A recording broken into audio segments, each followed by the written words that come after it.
우리가 신앙생활 하면서도 오랫동안 변치 않는 그런 사람들이 있죠.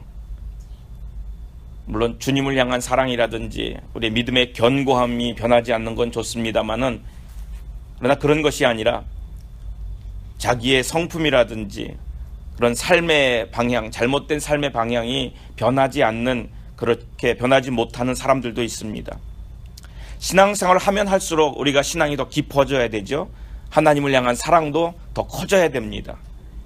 주님을 알면 알수록 더 사랑하고, 주님을 더 사랑하면 사랑할수록 우리가 주님을 향한 삶도 바뀌어야 됩니다. 그래서 우리는 늘 변화되는 그런 사람이어야 됩니다. 하나님을 향해서 성도의 모습으로, 온전한 그리스도인의 모습으로 바뀌어져야 되죠. 그런데 사실 그렇지 못한 것이 우리들의 실정입니다. 저 자신도 그렇고요. 나 자신을 바꾼다는 게 왜 이렇게 힘든지 모릅니다. 근데 가만히 보면 고집이 센 사람이 잘 못 바꿔요. 자기 주장이 강한 사람이 자기 자신을 잘 변화시키지 못합니다. 자기 자아가 강한 사람, 이런 사람들 참 웬만해선 변하지 않습니다. 옆에서 보기도 안쓰럽기도 하고 또 안타깝습니다. 근데 이런 변하지 않는 분들은 다 보면 자기 애가 강한 사람들, 자기 자신을 너무 사랑하는 사람들입니다. 자기 자신의 견해가 강하고 자기 중심적이기도 합니다. 그러나 하나님께서는 이런 사람이라 할지라도 이런 사람도 사랑하신다는 겁니다. 그렇게 변하지 못하고 나는 나의 주장만을 내세우고 내 고집만을 내세운다 할지라도 하나님은 그런 사람도 사랑하십니다. 하나님이 사랑하시는 건 그 변하지 않는 사람, 고집센 사람을 사랑하시는 것이 아니라, 변하지 않는 그 모습을 사랑하시는 것이 아니라 그 영혼을 사랑하시는 거예요. 그래서 하나님은 그를 사랑하시기 때문에 그를 그냥 내버려 두지 않습니다. 하나님께서는 진정 그를 사랑하시기 때문에 그냥 그대로 내버려 두는 것이 아니라 그에게 또 다른 기회를 주시지요. 어떤 때는요, 우리에게 기쁨으로, 즐거움으로 기회를 주세요.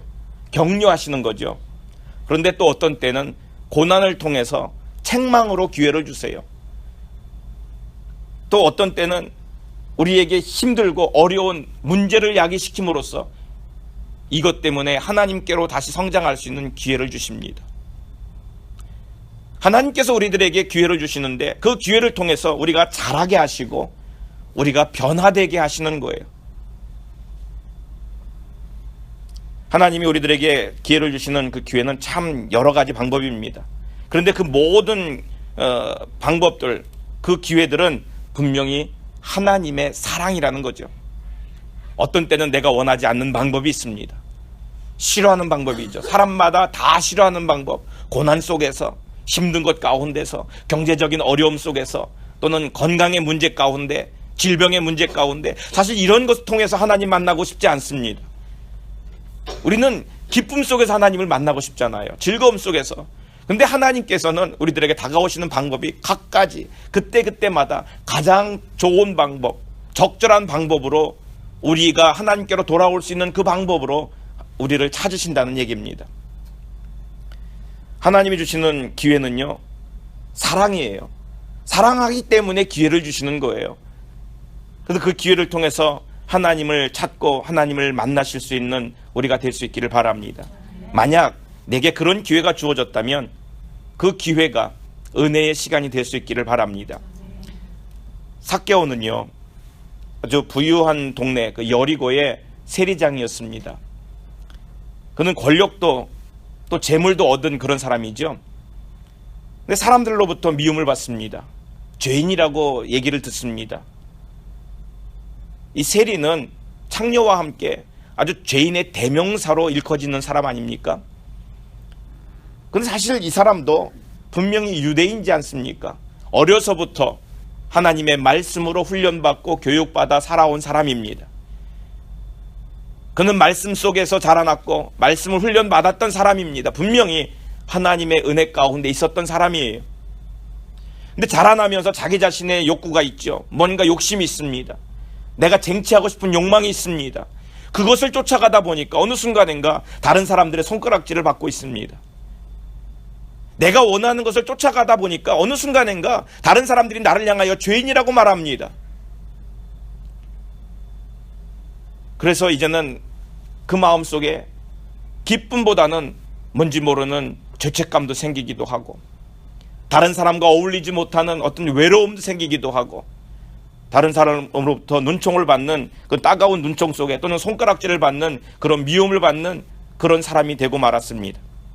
사실 많은 것을 얻긴 얻었지요. 부를 얻고 살았습니다. 그런데 대신 많은 것을 또한 잃었지요. 지금 이 삭개오라고 하는 사람은 그 동네에서 어떻게 보면 부유한 사람 또는 권력을 가진 사람 중에 대명사일지 모릅니다만은, 그러나 모든 사람들이 죄인이라 칭하고 모든 사람들이 따돌리는 그런 사람입니다. 그래서 늘 외롭고 늘 고독했고 늘 죄인이라고 하는 그것 속에서, 죄책감 속에 살았던 그런 사람이죠. 그런 사람에게 한 가지 소문이 들렸습니다. 뭐냐면 예수님이라고 하는 분이 우리 마을에 오신다는 겁니다. 그 전부터 듣고 있었던 그 예수님, 하나님의 아들이시라고, 하나님의 아들로서 죄인들의 친구가 되어주셨고 그들에게 새 생명을 주신다고 하는 그 예수님, 그가 우리 동네에 오신다는 사실을 알았습니다. 그래서 이 삭개오는 이제 그 예수님을 만나기 위해서 나아갔죠. 나가서 보니까 거리에 사람들이 많았습니다. 근데 안타까운 건 이 삭개오가 키가 작았대죠. 키가 작은 안타까움에 대해서 제가 잘 알거든요. 예수님을 보고 싶은 마음은 강한데 예수님을 볼 수가 없습니다. 많은 사람들이 모여들어서 앞을 막습니다. 근데 그 마음속에 한 가지 꾀가 생각이 났죠. 뭐냐면 옆에 있는 저 나무 위에 올라가서 예수님을 봐야겠구나. 성경에는 뽕나무라고 나옵니다만 제가 이렇게 인터넷을 찾다 보니까 이건 돌감나무다라고, 돌무화과나무다라고 표현이 됐더라고요. 뭐 뽕나무가 됐든 돌무화과나무가 됐든 길거리에 서 있는 그 나무를 올라갔습니다. 여러분, 어른이 나무에 올라가가지고 뭔가를 들여다보겠다고 막 그래 보면 좀 채신머리 없어 보이지 않습니까? 우리가 생각해도 그러는데 이건 벌써 한참 전 얘기잖아요. 예수님 당시 얘기예요. 그때 생각하면 어떻게 어른이 그냥 그 나무 위에 올라가가지고 뭘 좀 들여다보겠다고, 그거 참 우스꽝스러운 모습이죠. 더구나 이 당시의 의복은요, 유대 남자들의 의복은 우리가 지금 말한다 그러면 원피스예요. 그래서 밑에서 보면 치마예요. 그 치마 입은 사람이 나무 위에 올라가서 한다면 그거 우스꽝스러운 게 아니라 꼴물견이고 손가락질 받을 일이잖아요. 그래서 어른들은 하지 않는 짓입니다. 그런데도 불구하고 이 삭개오는 나무 위에 올라가서 예수님을 보겠다고, 왜 그랬을까요? 그 마음속에 주님을 보겠다고 하는 열망이 있는 거죠. 어른인데도 불구하고, 아니 그래도 나는 좀 부자고 그래도 나는 다른 사람들보다 지위가 있는 사람인데 체면이 있지, 어떻게 나무를 이렇게 올라가서 내가 그렇게 할 수 있는, 사실 그거 생각할 겨를이 없어요. 왜냐하면 그 마음속에 주님을 봐야겠다고 하는 열망이 더 크기 때문입니다. 주님을 보고 싶다고 하는 이 마음은요, 사실 이 열정은 우리에게 꼭 필요합니다. 저도 참 체면을 많이 차리는데 이 체면 때문에 신앙생활 제대로 못하는 것도 있어요. 체면 때문에 우리가 못하는 일이 많이 있는데 그거는 어떻게 보면 그 열망이 그 체면을 능가하지 못하기 때문이 아닐까라는 생각도 해봅니다. 근데 분명한 건 삭개오는 체면 같은 거 다 팽개치고 나무 위에 올라갔습니다. 그 이유는 딱 한 가지였지요. 내가 예수님을 봐야겠다, 내가 예수님을 만나야겠다라는 생각 때문이었습니다. 지금 예수님이 내 밑으로 지나가십니다. 삭개오는 눈을 부라리고 예수님을 보려고 했겠죠. 한 번이라도 예수님을 제대로 좀 보고 싶다, 한 번이라도 예수님을 만나고 싶다. 그럴 때에 예수님이 삭개오 밑을 지나가다가 나무를 올려다보면서 삭개오를 쳐다봤습니다. 사실 우리가 예수님을 더 만나고 싶고 우리가 더 예수님을 찾는다고 생각하는데, 여러분 아세요? 주님이 우리를 더 많이 보고 싶어 하신다는 사실이에요. 내가 주님을 찾는 것보다 하나님이 나를 더 많이 찾는다는 사실입니다. 우리 탕자 이야기를 아시죠? 자기 욕망 때문에 아버지로부터 재산을 받아서 세상으로 나가서 자기 마음껏 살아보려고 했던 그 둘째 아들, 그 사람은 세상에서 방탕하며 모든 것을 다 잃어버렸습니다. 그래서 이제 아버지 품이 그리워서 다시 아버지께로 돌아오지요. 근데 그때에 아버지는 언제 올지도 모르는 집 나간 자식을 기다리면서 문 밖에서 바라보고 있었습니다. 우리가 여기서 깨달을 수 있는 부분은 뭡니까? 자기 필요에 의해서 자기 궁하니까 아버지가 그립다고 찾아오는 집 나간 그 아들이 아버지를 찾는 마음보다 자기 자신을 버리고 허랑방탕해질지라도 그 아들을 찾는 아버지의 마음이 더 크다는 사실이에요. 어느 때는 우리가 하나님을 떠나서 하나님이 원치 않는 모습으로 살아갈 때가 있습니다. 그래서 순간순간에 우리 마음에 또 그런 게 생기잖아요. 아우, 내가 잘못하는 거 아닌가. 하나님을 찾습니다. 하나님 앞에 나와 기도합니다. 그 기도할 때의 간절함이 있죠. 근데 그 기도할 때의 간절함, 그것보다 하나님이 우리를 찾으시는 간절함이 더 크다는 사실입니다. 하나님은 우리를 매일 찾으시고 우리를 매일 부르십니다. 지금 분명히 삭개오는 자기의 외로움 때문에, 아니면 자기의 영적 갈급함 때문에, 주님이 필요해서 주님을 만나고픈 마음 때문에 나무 위에 기어 올라가서 예수님을 바라보고 있지만, 그러나 주님은 그보다 더 큰 마음으로 삭개오를 찾고 있다는 사실입니다. 양문 곁에 있었던 베데스다 연못에 38년 된 병자가 있었지요. 예수님은 그 병자를 만나기 위해 찾아가셨어요. 사마리아 수가성에 한 여인이 있었습니다. 예수님은 그 여인을 만나기 위해서 일부러 찾아가셨어요. 하나님은 우리를 찾아오십니다. 이 찾아오심은 우리에게 가장 큰 은혜예요. 주님이 찾아오시면 우리들에게 또한 기회입니다. 지난주에 말씀을 들었습니다만 고멜이라고 하는 여인이 있었습니다. 그 고멜은 참 추하고 또 음탕하고 죄인이죠. 버려야 마땅합니다. 그런데도 불구하고 하나님께서는 오히려 그 여인을 찾아오라고 얘기하십니다. 그 여인을 데려오라고 얘기하십니다. 모든 값을 지불해서라도 그 여인을 데려오라고 얘기하세요. 바로 이것이 포기할 수 없는 하나님의 사랑 때문에 그 사람을 다시 찾으시는 거예요. 오늘 19장 10절에 보면 이런 말씀이 있죠. 인자가 온 것은 잃어버린 자를 찾아 구원하려 함이니라. 지금 삭개오를 찾아오신 이유가 바로 잃어버린 자를 찾아서 구원하기 위해서 오셨다는 거예요. 여러분, 이런 은혜가 우리에게 있기를 원합니다. 지금 예수님은 삭개오를 만나기 위해서 이 동네에 찾아오셨습니다. 지금 주님은 우리를 찾아서 지금 이 시간에 이곳에 오십니다. 이런 주님을 만나는 놀라운 축복이 있기를 바랍니다. 삭개오가 음성을 듣습니다. 참 귀한 음성이죠. 5절 말씀에 뭐라고 얘기합니까? 삭개오야, 속히 내려오라. 내가 오늘 네 집에 유하여야겠다. 지금 예수님이 삭개오에게 얘기합니다. 내가 오늘 너의 집에 자야겠다. 내가 오늘 너의 집에서 묵어야겠다고 얘기를 하는 거예요. 삭개오에게 기회가 주어진 거예요. 이건 실로 엄청난 기회입니다.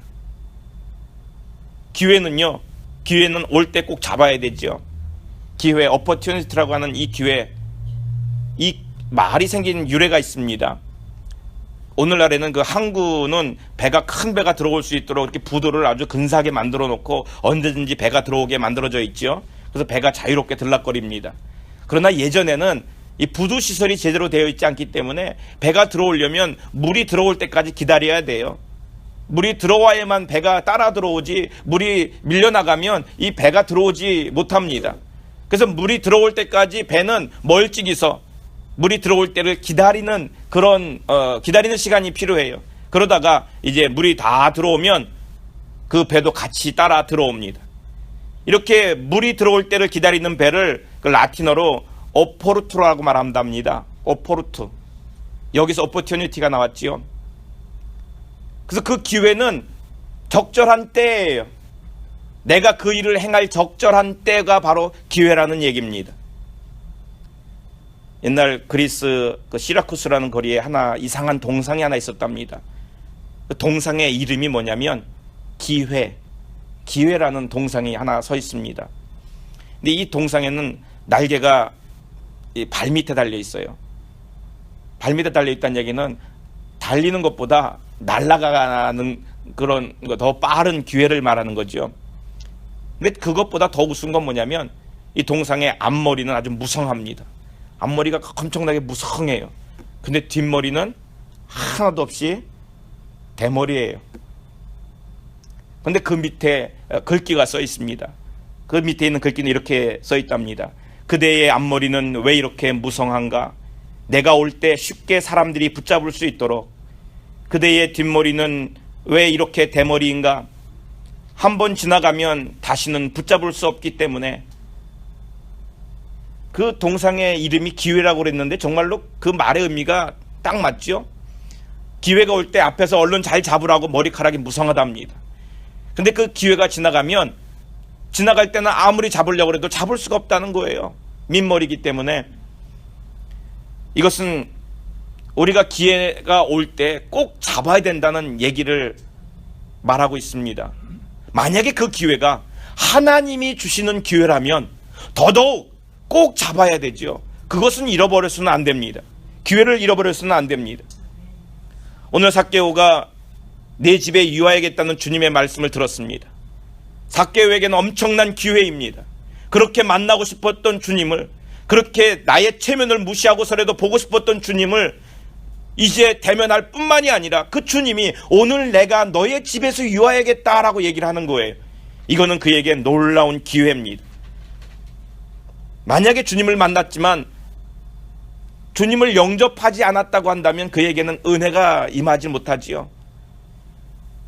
지금 주님께서 삭개오의 집에 오시겠다고, 가겠다고, 너희 집에서 자겠다고 얘기하시는데, 아니요, 우리 집은 지금 누추합니다. 아니요, 우리 집은 분주합니다. 아니요, 우리 집은 당신을 모시고 싶지 않습니다 라고 말한다면 아마 그에게는 이런 기회가 사라질지도 모르지요. 그에게는 놀라운 기회예요. 내가 만나고자 했던 그 주님이 나와 대면하여 나에게 얘기하십니다. 내가 오늘 너희의 집에서 유하야겠다. 여러분, 이런 음성을 들으시나요? 아마 삭개오는 이 소리를 듣고, 이 말씀을 듣고 엄청나게 기뻤을 겁니다. 주님이 나를 찾으시고 주님이 내 이름을 부르시고, 아니 그 주님이 우리 집에 가신다는 거야. 이 얼마나 기쁨이에요. 주님을 만난 사람들은 이런 기쁨이 있어야 됩니다. 그런데 주님이 내가 너 집에서 오늘 유하야겠다라는 이 말씀은 내가 너네 집으로 들어가야겠다잖아요. 내가 너네 집으로 들어가야겠다는 뭡니까? 나를 받아들여라는 얘기예요. 주님이 너의 집에 들어가야겠다는, 너의 집으로 나를 받아들여라는 얘기예요. 내 마음에 들어가야겠다라는 말은 뭘까요? 너가 나를 받아들여라는 얘기죠. 주님은 우리들에게 늘 이렇게 녹화하세요. 내가 문 밖에 서서 두드리노니, 그죠? 두드리노니. 왜 두드리실까요? 들어가시겠다는 거죠. 중요한 건 뭐냐면, 이렇게 주님이 오셨을 때, 주님이 내가 너의 집에 들어가야겠다라고 두드리셨을 때 우리가 그분을 맞이할 수가 있어야 됩니다. 이건 놀라운 기회예요. 둘도 없는 기회예요. 그때에 주님을 맞이한 사람은 놀라운 은혜를 받습니다. 그때에 외면한 사람들은 주님을 깨닫지도 못하고 알지도 못합니다. 오늘 본문 말씀은 19장 1절부터 시작하지만 바로 앞에 있는 말씀 18장 맨 마지막에 있는 말씀을 보면 거기에 누가 나오냐면 바디메오라고 하는 사람이 나옵니다. 그는 소경이었지요. 소경 앉아서 구걸을 합니다. 구걸하면서 연명을 하고 있습니다. 그런데 예수님이 지나간다는 소리를 들었습니다. 그래서 그는 아주 나를 불쌍히 여겨달라고 온 힘을 다해서 외쳤지요. 많은 사람들이 시끄럽다고 말립니다. 하지 못하게 합니다. 그런데도 불구하고 그는 온 힘을 다하여 예수님 나를 구해달라고, 나를 불쌍히 여겨달라고 외쳤습니다. 사실 만약에 지금 이때가 아니고 나중이라고 미뤘다고 한다면 이 바디메오는 그런 은혜를 받지 못해요. 그는 분명히 눈을 뜨는 은혜를 받았습니다.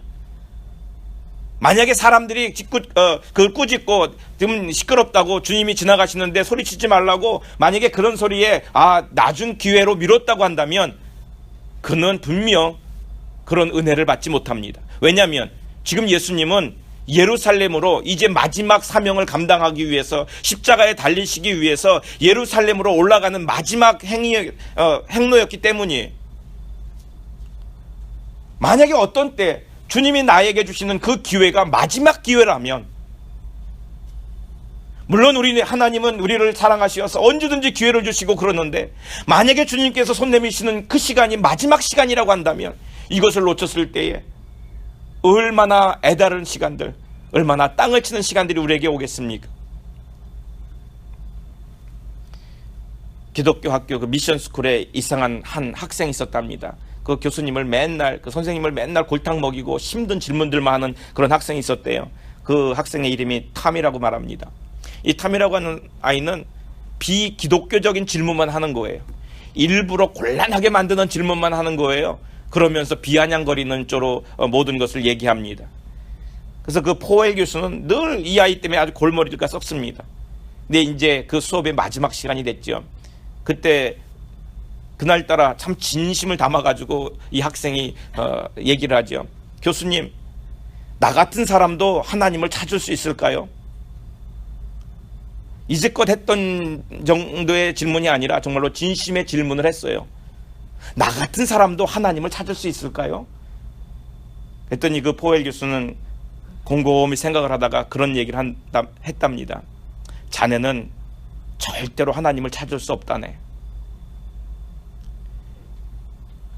그러니까 이제 그 말을 듣고 모든 아이들이 잠잠해졌죠. 이게 뭔 일인가? 이게 어떤 일인가? 자네는 절대로 하나님을 찾지 못해. 그러나 기억하게, 하나님은 반드시 자네를 찾아올 걸세. 만약에 하나님이 찾아오신다면 이건 당신에게 기회니, 당신에게 주시는 사랑이니 꼭 그걸 기억하게. 마지막 당부였죠. 그리고 그 아이는 학교를 졸업을 하고 떠나갔습니다. 그 몇 년 있다가 그 학생 탐이 다시 그 학교를 찾아왔습니다. 그래서 그 교수님을 만났습니다. 아니, 자네 모습이 왜 이렇게 초췌한가? 왜 이렇게 얼굴이 안 돼 보이는가? 물어보죠. 그랬더니 하는 말이, 제가 이제 하나님이 나에게 찾아오셨습니다. 내가 그것을 말씀드리려고 왔습니다. 제가 작년에 암이라는 선고를 받고 그때 깨달은 것이, 아, 하나님께서 나를 찾아오셨구나 라고 깨달았습니다. 여러분, 무슨 뜻인지 아시겠지요? 하나님이 찾아오시는 방법은 내가 원하는 방법만은 아니던 거예요. 우리가 원할 때에는 쓰다듬으시면서, 어깨를 툭툭 치면서 격려하시면서, 좋은 말로 타이시면서 찾아왔으면 좋겠는데, 물론 그렇게 하시죠. 그런데 꼭 우리가 원하는 방법으로 찾아오지 않으시고, 어느 때는 아주 매서운 방법으로, 어느 때는 정말로 싫은, 내가 원하지 않는 방법으로 나를 찾아오실 때가 있습니다. 책망하시는 모습으로, 두려움과 고통 가운데 나를 찾아오실 때가 있다는 사실입니다. 그런데도 불구하고 그렇게라도 하나님이 찾아오신다면 그것은 우리에게 은혜라는 사실입니다. 왜냐하면 하나님이 다시 기회를 주시는 거니까요. 하나님은 우리에게 심판을 주시기 위해서 오신 것이 아니라 기회를 주시기 위해서 오신 거예요. 주님께서 삭개오를 찾아오셨습니다. 삭개오에게 오늘 밤 너희 집에서 유하겠다고 얘기했습니다. 삭개오는 그것을 너무 기쁨으로, 너무 즐거움으로 영접했습니다. 자기 집에 모셨습니다. 자기 집에 모셨다는 거는요, 그리고 영접하고 이렇게 예수님 받아들였다는 얘기는 이제는 내 마음대로, 내 뜻대로, 내가 원하는 대로 살아가는 것이 아니라 주님이 나의 주인, 주님이 우리 집의 주인, 내가 주님을 모시고 주님의 다스림을 받는 모습으로 살아가겠습니다라는 고백이에요. 내 안에 주님을 모셨다라는 말은, 우리 집에, 우리 가정에 주님을 모셨다라는 말은 주님이 나를 다스리고 계시다는 거예요.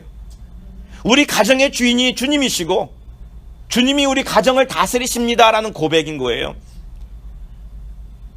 주님이 나를 다스리시면 우리는 변할 수밖에 없어요.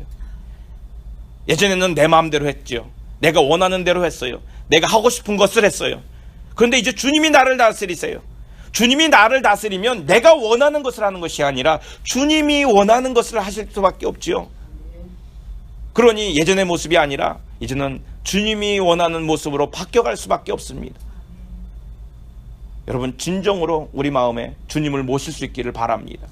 우리 가정에 진정으로 주님을 모시면 가정의 모습이 바뀌어요. 변화돼요. 아무도 모르는 가정, 아무도 모르는 신앙인이 아닌 모든 사람이 알 수 있는 신앙인의 모습으로, 모든 사람이 알 수 있는 신앙인의 가정으로 변화되는 것, 이건 우리의 책임이에요. 지금 삭개오는 주님을 모셨습니다. 주님을 모시고 나서 그가 하는 첫 마디가 뭐예요? 그가 하는 첫 마디가 그 8절에 나오죠. 주여 보시옵소서, 내 소유의 절반을 가난한 자들에게 주겠사오며 만일 누구의 것을 속여 빼앗은 일이 있으면 내 갑절이나 갚겠나이다. 지금 그가 고백하는 게 뭡니까? 이제껏은 자기 욕망을 위해서 다른 사람들이 죄인이라고 손가락질하고 욕하고 그런다 할지라도 자기 욕망을 채우기 위해서 그 모든 것들을 다 참고 다 이제는 자기 욕심을 이뤄가며 살았지요. 그런데 이제는 그게 아니었죠. 예수님을 모시고 예수님을 집에 모시고 나니까 변했어요. 그것을 위해 살아가는 것이 아니라 내가 주님을 위해서 살겠다는 그 마음으로 변했어요. 그러고 바라보니까 내가 살아왔던 모습이 온전치는 못했거든요. 추했거든요. 죄인의 발걸음이었거든요. 그래서 이것을 바꾸겠다는 거예요. 이제는 변하겠다는 거예요. 내가 다른 사람을 위해서 살겠다는 거예요. 주님의 마음을 품고 주님을 위하여 살겠다는 거죠. 근데 더 놀라운 사실은요, 지금 이 사람이, 이 삭개오가 예수님을 모시고 나서 그랬더니 예수님이 삭개오를 앉혀놓고서 얘야 삭개오야, 너가 이렇게 살면 되지 않지 않냐? 너는 예수님 믿는 사람이니까 도덕적으로 이렇게 살아야 되고 윤리적으로 이렇게 살아야 되고. 지금 예수님으로부터 무슨 도덕적인 설교, 윤리적인 설교를 듣고 나서 그가 깨닫고서 아 그렇구나 라고 바뀐 겁니까? 아닙니다. 지금 주님으로부터 일장 연설을, 일장 설교를 장황하게 듣고 나서 그가 깨달음이 있어서 이렇게 바뀐 게 아니에요. 주님을 모시고 났더니, 주님을 모시는 건 그것만으로도 그가 그렇게 바뀔 수가 있다는 사실이에요. 내가 만약에 온전히 못 바뀌었다라는 건 온전히 모시지 못했기 때문이에요. 우리 가정이 온전히 변화되지 않았어. 그러면 우리 가정이 온전히 주님을 모시고 있지 못하기 때문이에요. 주님을 가정에 모시면 가정은 자연히 바뀝니다. 주님을 내 안에 모시면 나는 자연히 바뀌어요. 왜? 주님께서 원하시는 바를 내가 하고 있기 때문이에요. 내가 주님을 모셨다고 말하면서도 주님이 원하시는 대로 살고 싶지 않다고 한다면 온전히 주님을 모시고 사는 것은 아닙니다. 이것이 바로 주님을 진정으로 만난 사람들의 모습입니다. 주님을 만났을 때 온전한 회개를 하게 되죠. 주님을 만나면 모든 것들이 회복이 됩니다. 예전 것들이 버려지고 새로운 것들을 추구하는 자가 됩니다. 이렇게 주님을 만난 사람은요, 먼저는 하나님과의 관계가 회복이 되죠. 하나님 앞에서 잘 살려고 애를 씁니다. 주님을 만난 사람은 가장 먼저 하나님과의 관계가 회복이 돼요. 그리고 또 이렇게 주님을 만난 사람은 하나님과의 관계뿐만이 아니라 이웃과의 관계 또한 회복이 됩니다. 다른 사람을 위한 자세가 바뀌고요, 다른 사람을 바라보는 눈이 바뀌고요, 다른 사람을 향한 사랑하는 사랑이 바뀌어요. 그래서 주님을 만나면 우리의 삶도 이런 관계도 다 변화될 수 있다는 사실입니다. 이것이 바로 주님이 원하시는 모습입니다. 이렇게 삭개오가 바뀌었을 때 9절 말씀에 뭐라고 얘기합니까? 이 사람도 아브라함의 자손이미로다.